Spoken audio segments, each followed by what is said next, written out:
weird that they allowed like this guy to be able to play in this game, even though they have a night game. Let him be on that roster. It's a very weird situation what goes on with this. Now, technically, he hit a home run today. He hit a home run in his first game. Does that mean that he was still the youngest player to hit it in Nationals history? I believe in Major League history at like 19 in a couple days. Would that new date become that one? Like, would it now be like May 20th? I asked the question on Twitter to the Michael K show.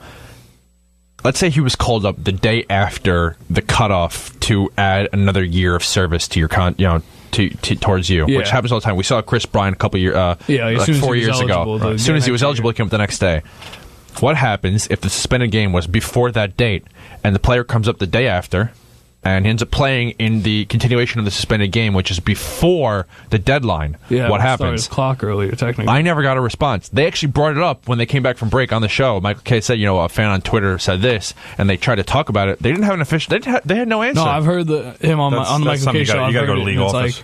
Yeah, and he's actually said it even on Yankees telecast and a bunch of things on the Michael K show. He's tried to give you as much information as he has, but it's still in that gray area. And no one even thought of that question. And I brought it up on Twitter, and I was like, "Oh my god!" He did say that if you had a hit streak up till that point, then the game was suspended. Yes. And then if you had a hit streak continuing after that, you would actually lose it if you did not get a hit in that game.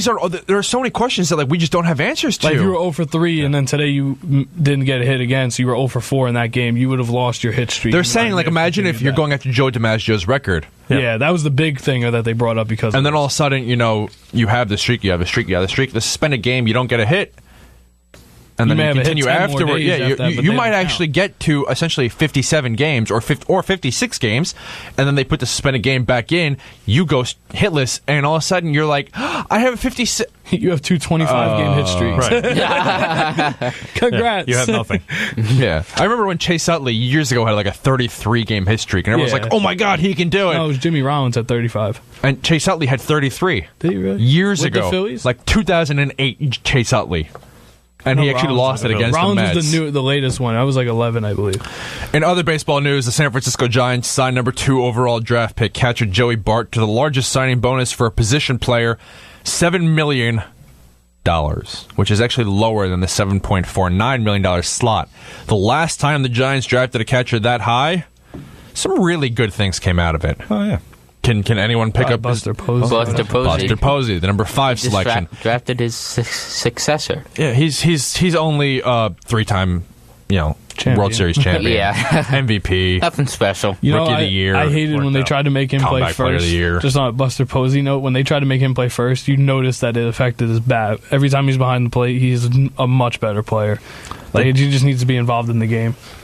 Another team inside the division, the Los Angeles Dodgers, who were last year's NL champions and this year's worst team of April and May, are now suddenly only 1.5 games back behind the Arizona Diamondbacks, who, like we just said, lost 2 straight to the Mets. Now, by the way, I want to make a point.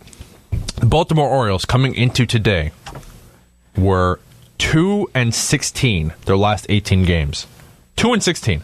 Yeah, I was going to say the new worst team in baseball. They were 0-16 against everyone else. And then they went 2 against the Mets. And then they win 2 against the Mets. So that just shows what's going on here, right? And weren't those scores 1-0 and 2-1? Yeah. And then the Mets go and beat Arizona, who Arizona is at the beginning of their division, and you look at this chain Arizona effect. has not been great the last But month. you look at this chain effect, and it goes Baltimore beats the Mets beat Diamondbacks beat Dodgers, but Baltimore can't beat the Dodgers.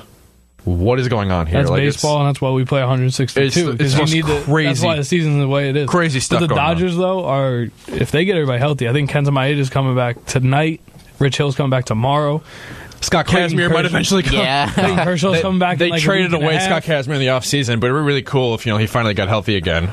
Yeah. And came back. Julio Arias is going to be back, they're saying, in late July. Yeah, he's very fun to watch. They gave him a lot of time, though, because they knew he was young. He was 18, 19, he's going 19. back and forth. It's really fun to watch. But he had shoulder surgery, so I mean, that's who knows what he's going to be. But the reports that I've seen on him are that late July he should be ready. You know what's funny, though, too? I remember in May, you would, or right after April, May 1st or something, we had a show, and you pretty much said there was 4 teams below 500, all that were supposed to be in the playoffs this year. Yeah. And Nationals at and that Dodgers. point, we're on that team. Yep. We're never.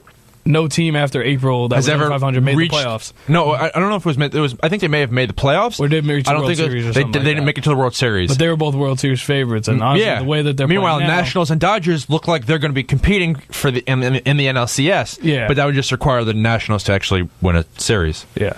Which I think the Cubs and the Dodgers, have a rematch, though. That's just my pick. Because the Cubs look good. I have no idea. They're but playing tonight, by the way. That's something for a little later on down the road. Yeah, the Cubs and Dodgers actually playing tonight. It's always interesting to see how that goes on. And the other interesting thing that I think you need to remember and look at is what are the Braves going to do? Because they're so ahead of schedule. Their GM said that the players are going to dictate what he does last year's the trade deadline. They're way ahead of schedule, and you talk about a system where if this is the other thing. In fact, we mentioned it on the show earlier today.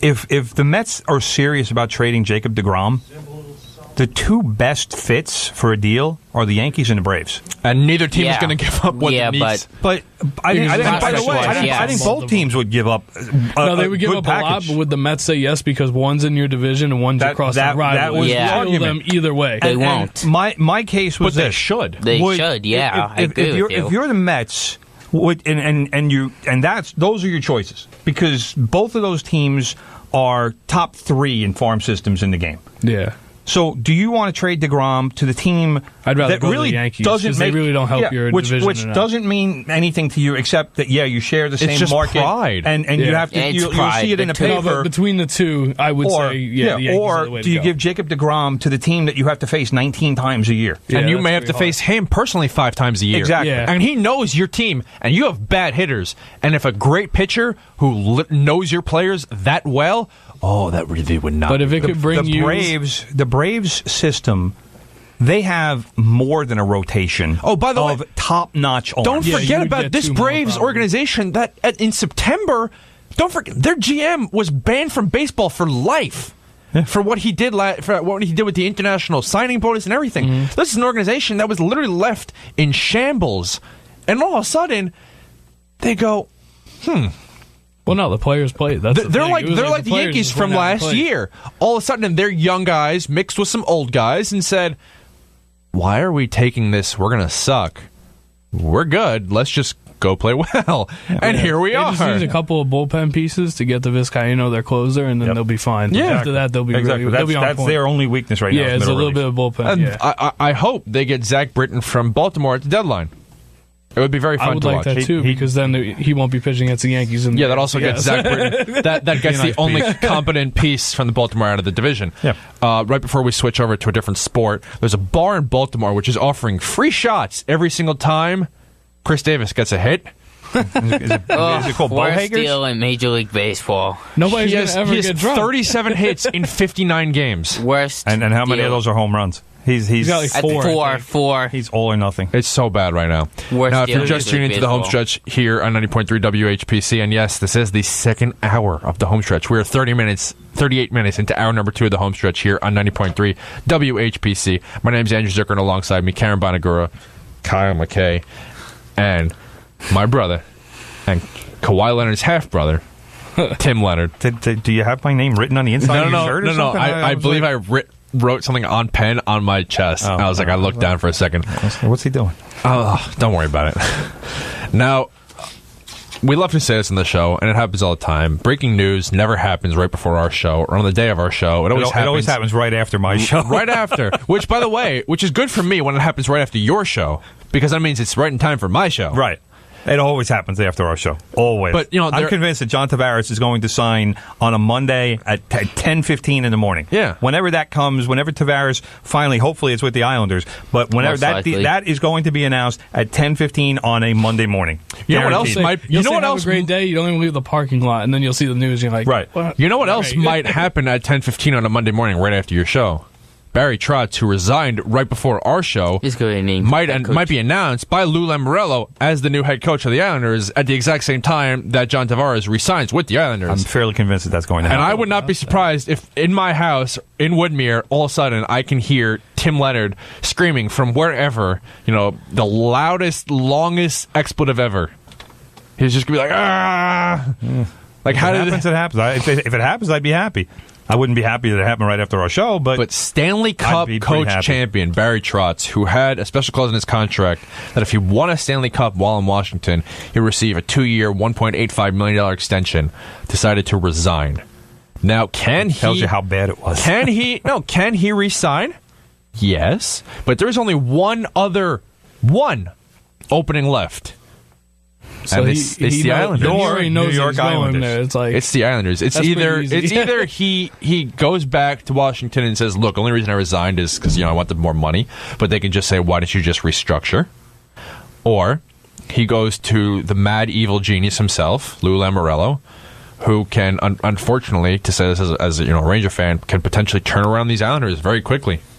And Lou Lamoriello, look, he means business. He successfully turned around Toronto Maple Leafs in a short period of time. Yep. And the Islanders already actually have a great player. Lamoriello, they didn't have anything when he first came in. Well, they kind of have a great player. No. They have a great player whose contract expired. Yes, but they brought in Lamoriello, and he himself can convince Tavares to come back. Plus, they have the brand new stadium that will be open in 2044, and they can bring in or 2021. But either way. have they broken ground yet? I don't know. I don't drive over there. Yeah, and they could bring in Barry Trotz, a better coach than Doug Weight would ever be. So they can bring in some Agreed. competent people. They can shed some of their horrible, horrible contracts. It's a very interesting situation to see what happens. But even if they do bring in Barry Trotz, they might not re-sign Tavares. Where, if Tavares does not go back to the Islanders, Cameron, where is Tavares going? And how much is he getting? a lot. I'll say I think he'll make $11 million. I think he'll go up to $11 million, at least close to it. But where he will go, I am not sure. Is it possible? And I know this is crazy. Is it possible John Tavares goes to the New York Rangers? No. I want to. I do, but it's not happening. It's not happening. He might go to New Jersey, honestly. Why would he not go to the Rangers? Kind of, I don't know. I think John Tavares, it's rare for a professional athlete, but I think he has a sense of right and wrong. And I don't think he would do that to Islanders fans. Yeah. Oh, I would love to see him do that to Islanders fans. For the people who supported him his entire career, I don't think he would do that. And I've also said this on my show more than a couple of times. Lou Lamoriello did not come to the Islanders to become known as the general manager who let John Tavares leave. I don't see it happening. I see John Tavares getting a contract that is somewhere in the neighborhood of 10 years on $100 million. It's going to be in that range. And I can't see, and especially when you look at what the ownership has done in the last month or two, just to try to get things sorted with this organization and turn it into a place where accountability matters. Now I think from what everything John Tavares has said over the last 12 months, that's what he wanted. He wants to be part of an organization where winning actually matters. And with Garth Snow, it didn't. But now they're in a situation where I still think Lamoriello, in some ways, is kind of like Sean Marks. He likes to make things happen. I think that at least one of those draft picks is being traded. Look, let's do this. Let's I think they change might the try the comparison a Calgary little bit. pick. Lamoriello is how old? I'm not talking about age. Age does play into it. But Lamoriello actually has a lot more knowledge. He was with the Devils alone for he's like 29 60 years. something. Right. So But Lamoriello actually has way more knowledge. But he's not going to sit back and just say, all right, we have 2 draft picks. I'm convinced that at least one of those picks is going to be traded. It's going to be the Calgary pick. He 12. needs. First of all, the Islanders need a goalie desperately. Yes. Desperately need a real Well, number one. That's what you know they're gonna who do with really the first round he's pick. back in playing shape? Who's that? Billy Smith? No, Rick DiPietro. He's Oh, my back in goodness. playing shape. Oh my goodness! He says on the Humpty Candy show that he could give one good period, and then his knee's going to give out. Which is more than he did during his playing days. But By the way, he lives though about 5 minutes away from me, right? Good, maybe. Okay. And he's never stopped Ricky by. Pietro? Yeah. Oh, So well. if they really need him, they can pull a Mets who called up Jose Bautista. Hey, you doing anything tonight? I'm just gonna say, hey. And he said, no, Atlanta just released me.